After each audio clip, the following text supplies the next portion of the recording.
Hey everyone, Alex here again, and I'd like to do another skill review. This time I'm going to be doing a skill review, and it looks like someone just sent off some fireworks here. Pretty cool here in Ascalon. Anyways, I'd like to do a skill review on something that is kind of unique, and that's going to be Offering of Blood. This is for the Necromancer, and this skill is pretty interesting because essentially elite skills fall into one of two categories. One is that an elite skill is simply an enhanced version of a normal skill that either is more effective or doesn't have the same drawbacks that the normal skill has, or it does something that affects a larger area or affects a larger number of foes. The second category of elite skills are skills that do something very unique or gives a second option to that class or opens up a lot of things about that class that they wouldn't normally be able to do with a normal skill. And Offering of Blood falls into that latter category. So let's take a look here. So Offering of Blood, let's open up Blood Magic here. And Offering of Blood is a very simple skill. It's very straightforward, but what it allows you to do is do some very interesting things, and I'm going to show you here in a minute. So Offering of Blood, you sacrifice 20% of your health with a quarter second cast time, so it is essentially instantaneous, and you gain 20 energy from that health. Very simple, straightforward. It's a sacrifice skill, so of course it's in blood magic, although there are sacrifice skills in death and curses as well. Most of them are in blood that either help your team, support yourself.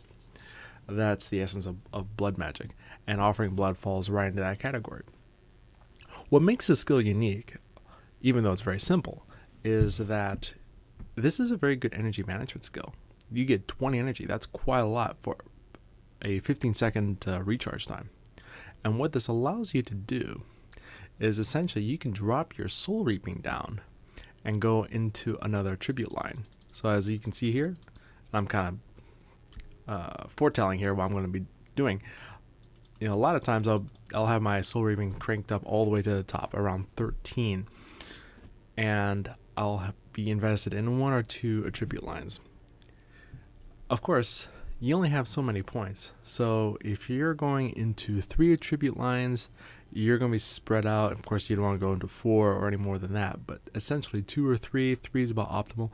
You're going to be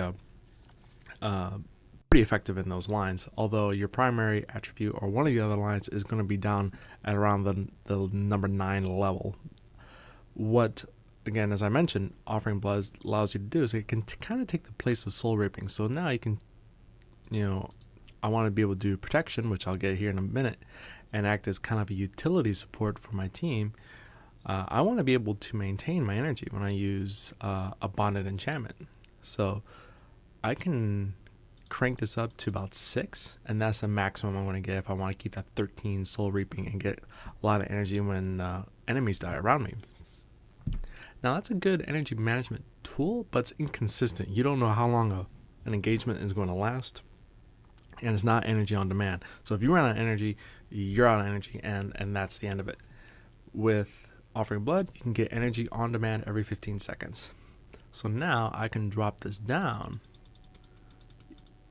to almost 0, and I can actually go to protection prayers and bring that all the way to the top, all the way to 12 as a secondary line, and then I can take what's ever left, I can put that into blood magic, raise that all the way up to 16, and then take the points that are left and put into soul reaping. So I still got 4 points. I'll get a little bit of energy as they come in, but now it's all going to be on Offering of Blood.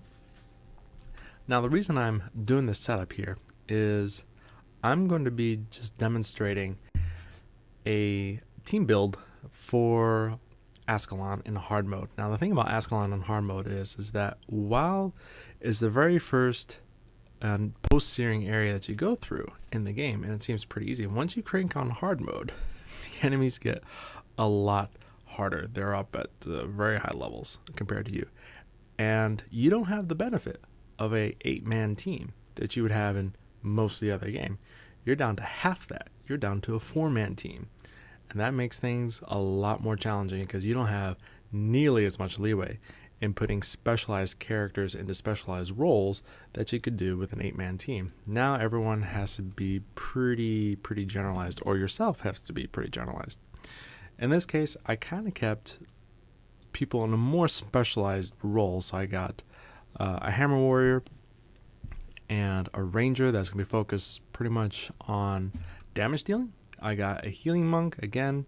I did not put a whole lot of very expensive skills here, although I got two. I got Jamie's Gaze and Healing Breeze, but I got a Leech Signet, which will give her some energy management capability.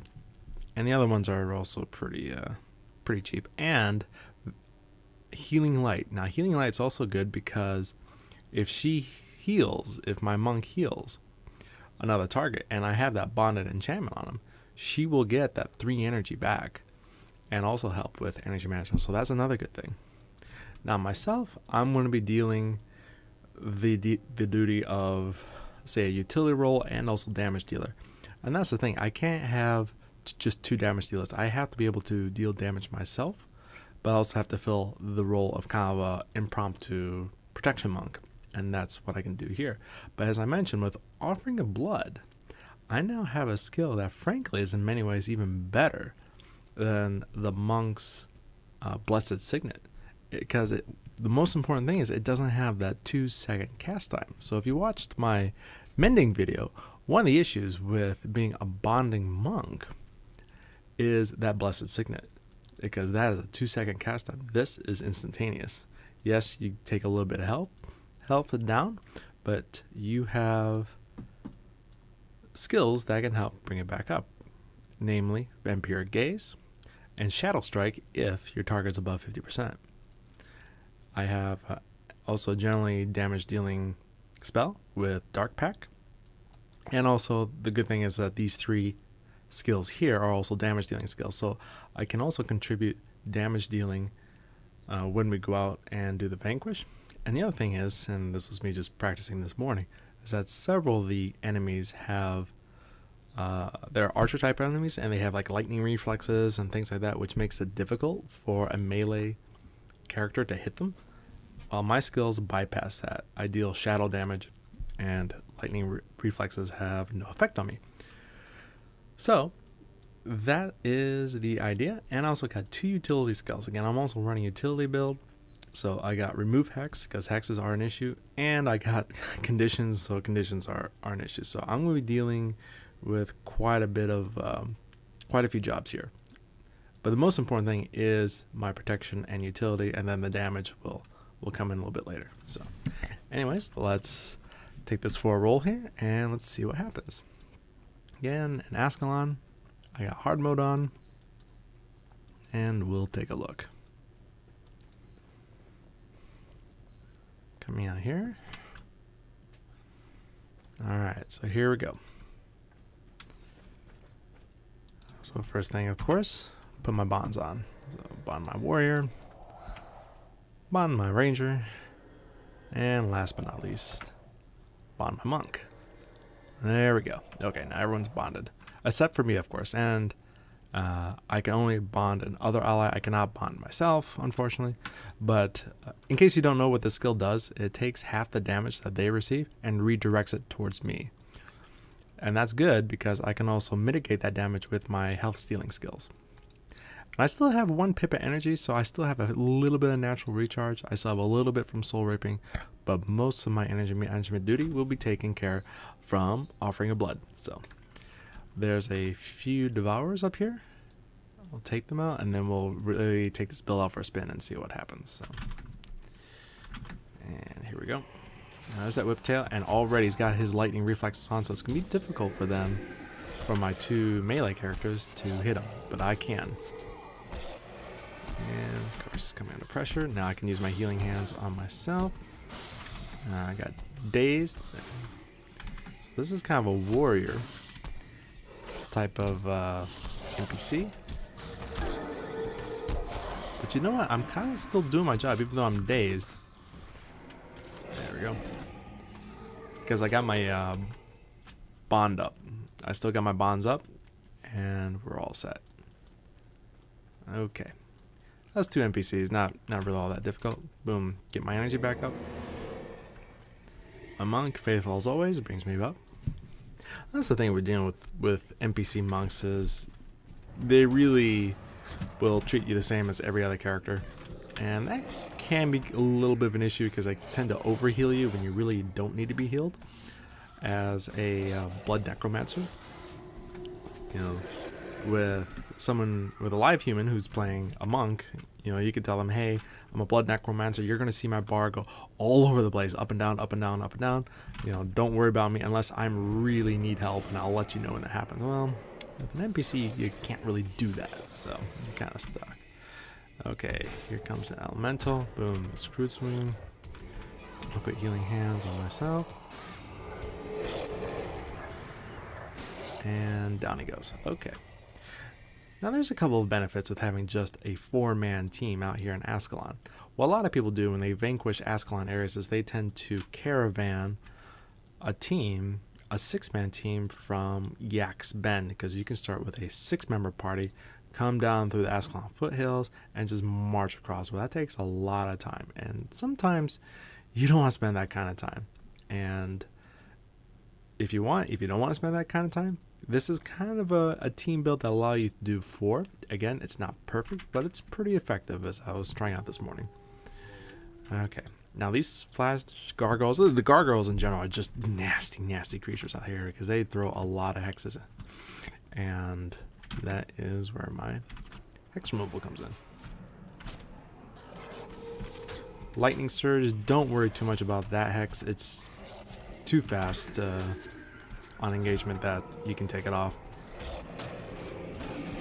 Okay, there's conditions. Alright, I'm going to start taking off conditions.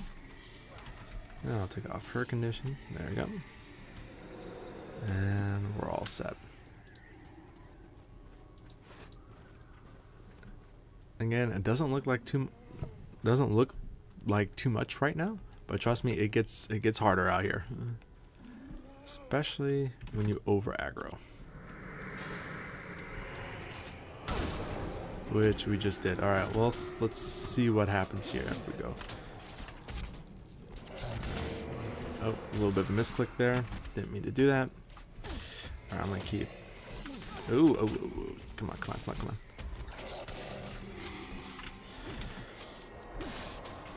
don't know if I. Okay. Yeah, there we go. Got healing hands on her. Now let's start doing some damage. Let's get her conditions off. There we go. Again, kind of over aggroed here. Whoa. That hurt. Okay, healing. There we go. Healing hands on myself. Let's start stealing some health back here. There we go.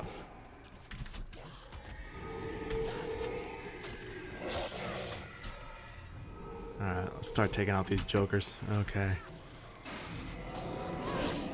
And down he goes. Okay, awesome. Whew, that was close. That was really close, but it worked. My bonds stayed up the whole time.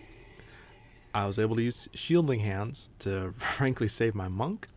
I was able to get conditions down. Yes, I had a little bit of a misclick. I did Offering of Blood when I wanted to do Vampire Gaze. But other than that, that went really, really well considering what had happened. If it was almost any other team I would have used, that would have been a wipe. But at that point, we were able to stay in the engagement. Okay, we'll take out this Shadow Gargoyle. Yeah, you gotta kill these things fast because they are nasty. Oh, don't chase them, don't. She chased him. Alright, let's get some hexes off here. This is not gonna be fun. Alright. Let's see here. I wanna get Doom. Get her down. I'm gonna get healing hands on me just to. Alright. I need to start doing some damage here. There we go. I was a little too focused on getting the hexes off when frankly I should have been doing a little bit more damage, but again. No problem. Let my monk get a little bit of energy back here. And let's see, let's go down to this plane here. So one thing about this Ascalon area is that the gargoyles, particularly the shatter ones, I think it's the shatter ones, they can be pretty nasty with their mesmer hexes. I've wiped on more than a few times because of those guys. On a 4-man team. A 6-man team, this would probably be pretty easy because it's a little higher than they're used to. But with a 4-man team, it's pretty challenging. It's hard mode, and they're not kidding with a hard mode. Okay, Shadow Strike. Shadow Strike's always a good opening strike. Okay, Punk's under a lot of pressure.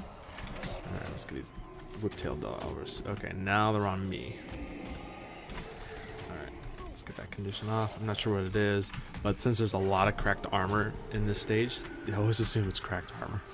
And that is a bad condition to have, particularly when you're under a lot of pressure like this. That is a bad condition. Okay, I'll just keep going here. Boom, down he goes. And we'll take out one more group here. And oh, there's another Shadow Gargoyle, and there's Crippling English. These guys throw out so many hexes that it's hard just to keep up. So you just kind of have to do what you can. And I want that off Terraza.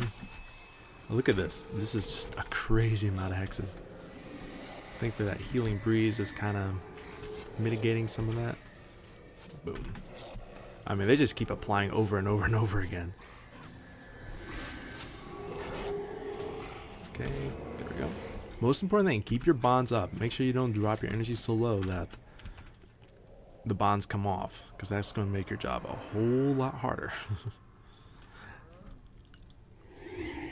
But you see, just man, those hexes were still going. You just see how fast those hexes stack up, and they use some pretty nasty ones. They use Conjure Phantasm. They use Crippling English. They use Imaginary Burden, like immediately.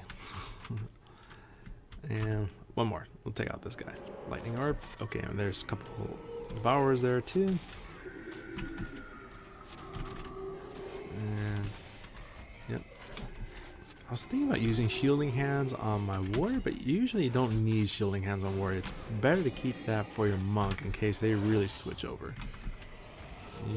Your Warrior's fine as long as you got the bonded enchantment on him.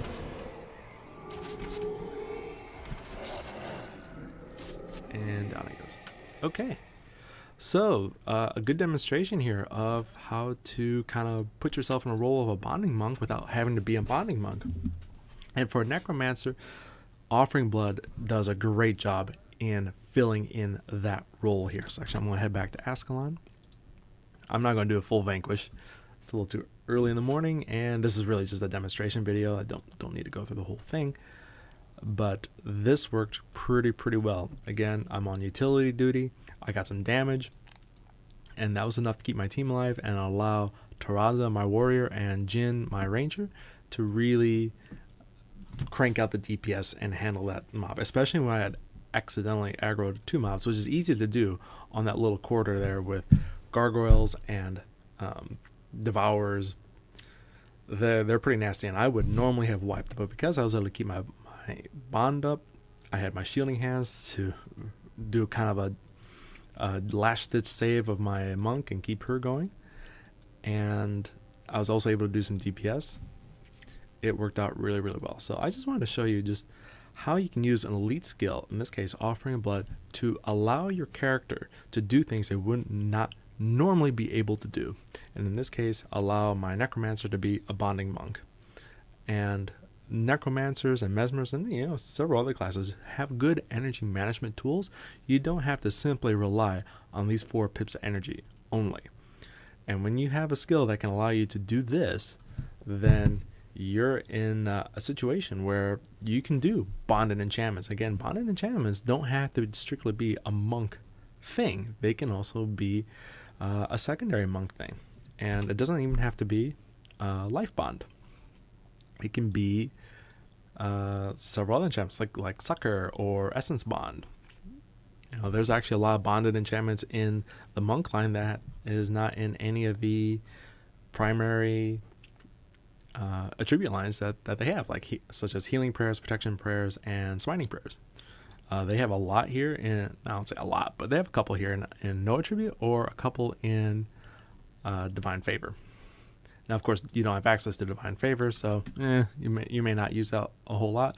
Although there is one really nice one, like Unyielding Aura, that you can use as an instant res, so you can do that. Anyways, a little bit of a tangent here, but I just want to show you what this capability is, show you what Offering of Blood can do, and how that can open up a whole new avenue of possibilities with your necromancer character, that you can fill in essentially another role and not be too handicapped by it, and in fact, in some ways, even fill that secondary role better than a primary monk could do. Because as I mentioned, Offering Blood is a lot better than Blessed Signet.